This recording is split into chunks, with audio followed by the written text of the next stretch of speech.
I want to talk about this clip of Elon Musk at the World Economic Forum taking a shot at Trump, rhetorically, of course, and taking issue with Trump's Board of Peace and how Trump was getting together leaders to do the peace.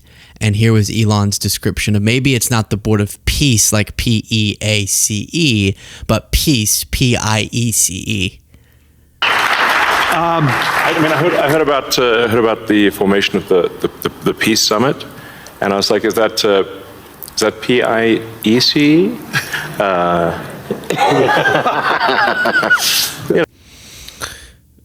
It's gonna be y'all know I don't like Elon, but it's gonna be an actually fine joke, but somehow he botches it while he's telling it. A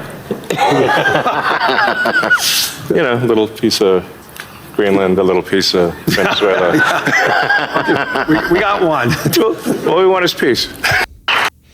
Yeah, so he's saying, like, instead of peace, like the absence of conflict, it will be a peace board, like taking a piece of this country, a piece of that country. Hey, pretty good wordplay, but it was ruined by in between. But yeah, I mean, we're in this bizarro world where now we have, as I said in the other segment, a public admission from Trump that he doesn't really care about peace. He just wanted a prize, and the fact that he didn't get it will make him ignore peace. And you still have people trying to coin him the peace president, despite us literally for a while now, Trump finally backed off, but threatening our ally with a military force. And then, of course, a military invasion of Venezuela and so many other things. At the same conference, you have Elon Musk talking about robotics.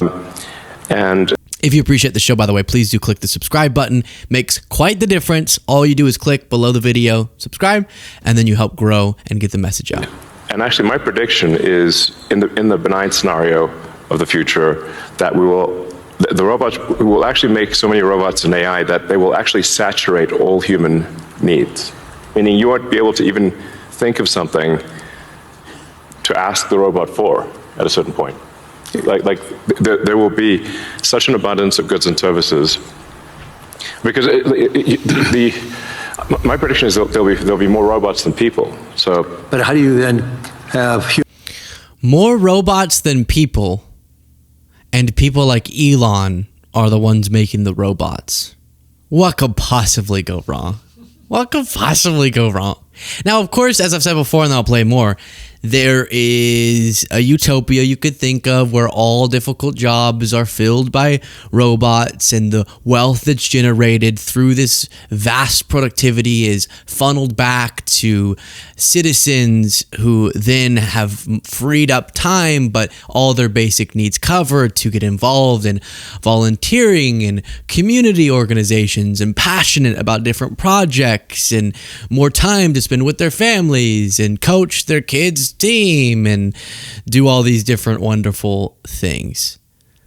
But while a lot of people are skeptical of this being the end point of AI and robotics and the technological advancements, is because the people who are selling that utopia to us in the meantime always seem to lobby against steps that would get us closer to that utopia from the standpoint of government policy. So like, yeah, the technological advancements are cool and you could picture benefits. You could also picture horrific downsides, obviously, but you could picture benefits. But then every time in the past that we've gotten more productive because of technological advancements or just worker productivity going up, you haven't been very adamant about redistributing that wealth properly such that everyone does benefit from a much more productive economy, and instead have lobbied for the exact opposite. So are we supposed to trust that? No, but once we actually get there, we won't just allow everyone to lose their jobs and us harness all the wealth from this technology. We are going to divvy it up well and create a universal high income is what Elon says we would do. But he helped get elected the guy who just cut taxes for rich people a lot. Wait, but who's funding the universal high income then, Bubba? Human purpose in that scenario. Yeah, I mean, nothing's perfect,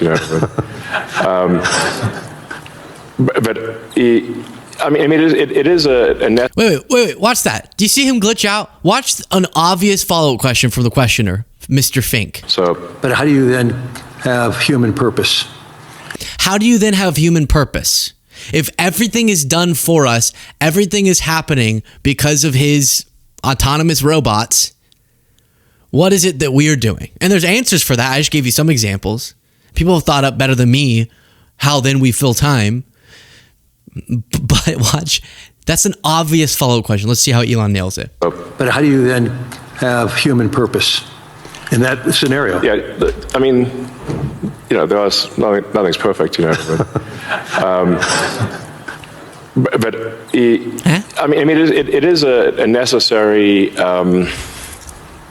Like, you can't have both. You can't have work that has to be done and amazing abundance for all.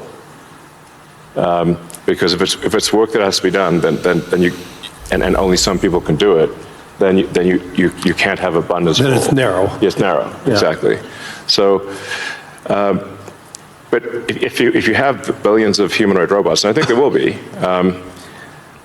I think everyone on Earth is going to have one and going to want one, because who wouldn't want a robot to, assuming it's very safe, watch over your kids, take care of your pet. If you have elderly parents, a lot of friends might. Hey, Ma, I got a new humanoid robot. This will be looking out for you. I'm going to go travel. Bye. Hey, kids, you can just call this Dad, okay? Sorry, y'all are a little much. LukeBot is going to handle this. DadBot is going to handle this for me. Now, again, yeah, you have an interesting utopic vision you could think up, but man, the oligarchs really don't like the idea of ever giving up any wealth to create that for everybody, to create that perfect vision. We're going to have so many. Think about billions of humanoid robots. I don't like how these people like Elon sell that. Sounds cool, kind of, without expressing that they have deep concerns they've thought of how that would go wrong. Billions of robots, billions, doing everything in our lives for us. Jerking us off. Of course, I misspoke on that one phrase. Well, what if I get my robot to kill you? Not you specifically. I'm saying, like, not me either. What if somebody does that? Well, it'll be programmed not to do that. All right, well, chatbots are way less significant than an autonomous thing, robot in your house that can walk around and do things and hold your baby. But they've already convinced people to do horrible things. They've already malfunctioned and been like, die, kill yourself, jump out of a building. So how do we know, after seeing when you said self-driving Teslas were going to be flawless by this date, and then we saw it running over fake children in tests, how do we know as you roll these out that you're not going to have malfunctions and it just the baby? Rock-a-bye, baby, to the treetop. Ultron. How do we know it's not going to do that? How do we know it's not going to literally throw the baby out with the bathwater? What if it forgets the baby's in the bathwater, it's clearing the bathwater, and literally we get the first real situation where it throws the baby out with the bathwater? And every time he gets asked those deeper questions other than this will be cool, he's like, well, not everything's going to be perfect. But there could be great things, right? That you could imagine. Horrible, gruesome jobs people have to do that are way too taxing physically. Hopefully, they then are invested in as people, but their job is replaced by a robot. Okay, cool. Or these advanced systems maybe can learn to address diseases and stuff. Yes. But you can also think of some very bad scenarios. Of your pet, If you have elderly parents, a lot of friends of mine have said they have elderly parents. It's very difficult to take care of And them. expensive. Yeah, it's expensive, and there just aren't enough people to take care of there aren't enough young people to take care of the old people. Right. I can barely explain ChatGPT to some of my elderly friends, relatives. How am I supposed to explain to them that a humanoid robot's going to be taking care of them instead of me? So if you had a robot that could take care of and protect an elderly parent, I think that would be great. That would be an amazing thing to have. I think we will have those things.